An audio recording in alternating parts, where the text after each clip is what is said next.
आगरा के अंदर Manappuram finance company के ऑफिस में पड़ी डकैती के एक आरोपी ने आज आगरा के थाना कमला नगर पहुंच करके सरेंडर कर दिया।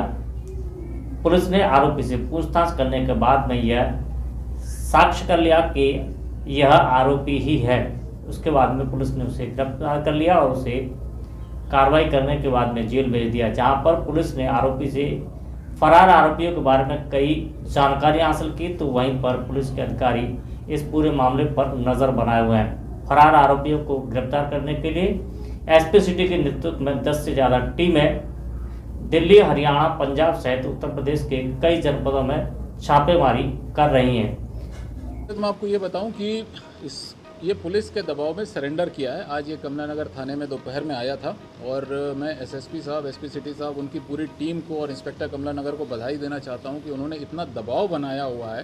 क्रिमिनल्स पे लगातार इतनी दबिशें पड़ रही हैं, इतने डोजियर्स भरे जा रहे हैं, इंट्रोगेशन रिपोर्ट्स बन रही हैं, एक एक आदमी की क्रिमिनल हिस्ट्री देखी जा रही है, कोर्ट में उनके मुकदमों की जानकारी, उनके वकील, जमानतदार, पैरोकार, हर चीज़ पे हमारी नज़र है। इस दबाव का असर है कि ये आज दोपहर को सरेंडर कर गया है। बहुत सर, अभी इसका नाम क्या है सर? जी, इसका पूरा नाम है प्रभात शर्मा और ये रसीदपुर कनेटा फिरोज़ाबाद का रहने वाला है।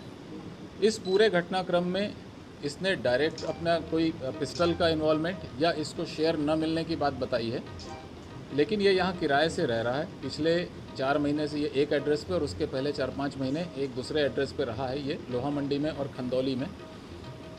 इसके बाद जो इसने चीज़ें बताई कि ये बचपन में फिरोजाबाद से पढ़ा लिखा है। निर्दोष जो इस एनकाउंटर में डेथ हुई है जिसकी, उसका ये बचपन का दोस्त है। और उसके बाद ये राजस्थान एक कोर्स करने गया था सैनिटरी इंस्पेक्टर का। वहाँ ये मनीष के छोटे भाई सतीश पांडे से इसकी दोस्ती हुई, जिसके कारण फिर ये मनीष पांडे के संपर्क में आया। इसके बाद इससे मनीष से और इससे निर्दोष से मुलाकात होती रही। मनीष पांडे के थ्रू फिर ये एक बार नोएडा जब गया था, बुलाया गया था, वहाँ ये नरेंद्र लाला और जो बाकी लोग थे उनके साथी, उनसे मिला।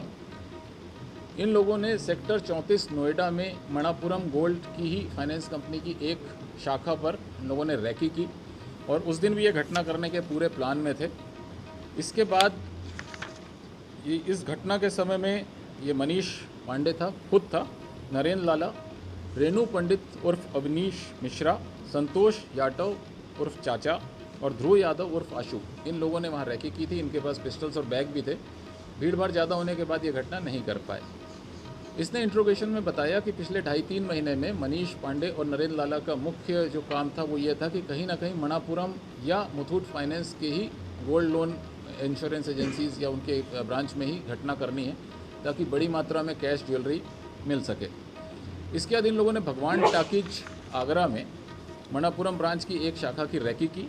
उस रैकी में प्रभात, मनीष, नरेंद्र और अखिलेश नाम का एक फिरोज़ाबाद का कोई बदमाश है जिसको ये ठीक से नहीं जानता, इन चारों लोगों ने रैकी की थी। और तीसरी रैकी इन्होंने कमला नगर ब्रांच की, जो मणिपुरम ब्रांच गोल्ड लोन की ब्रांच है जहाँ पे ये घटना हुई, उसकी भी 20-25 दिन पहले रैकी की। इस रैकी में इनके पूरी टीम थी ऑलमोस्ट। मनीष था, प्रभात, निर्दोष, नरेंद्र उर्फ लालू, ये लोग अंदर गए थे, एक आध साथी इनका बाहर था। पूरी घटना देख के आए और जो इसके बातचीत से ये स्पष्ट हो रहा है कि ये इस शाखा को इन्होंने शायद सूटेबल माना अपने काम के लिए और फिर इन्होंने प्लान किया। घटना के दिनांक में निर्दोष यहीं रुका था आगरा में, इसके प्रभात के घर में। प्रभात अपनी बहन के यहाँ टूंडला में था। नरेंद्र, संतोष और लालू, जिसका एक ये नाम बता रहा है, ये लोग फिरोज़ाबाद से आए थे और मनीष नोएडा से आया था। चारों अलग अलग जगह से आए। कमला नगर ब्रांच के सामने एक पार्क है, वहाँ ये लोग इकट्ठे हुए। वहाँ से पहले प्रभात रैकी करने गया, उसने इस ब्रांच की रैकी की और इनको ओके किया। इसके बाद अगले 20 मिनट में फिर ये लोग एक एक दो करके ये अंदर गए। 6 लोग अंदर गए। 6 में से 5 के पास कंफर्म पिस्टल थी, 4 के पास बैग था। उसके बाद घटना करने के बाद जब ये बाहर निकले तो तब तक ये प्रभात वहीं नीचे रुका हुआ था।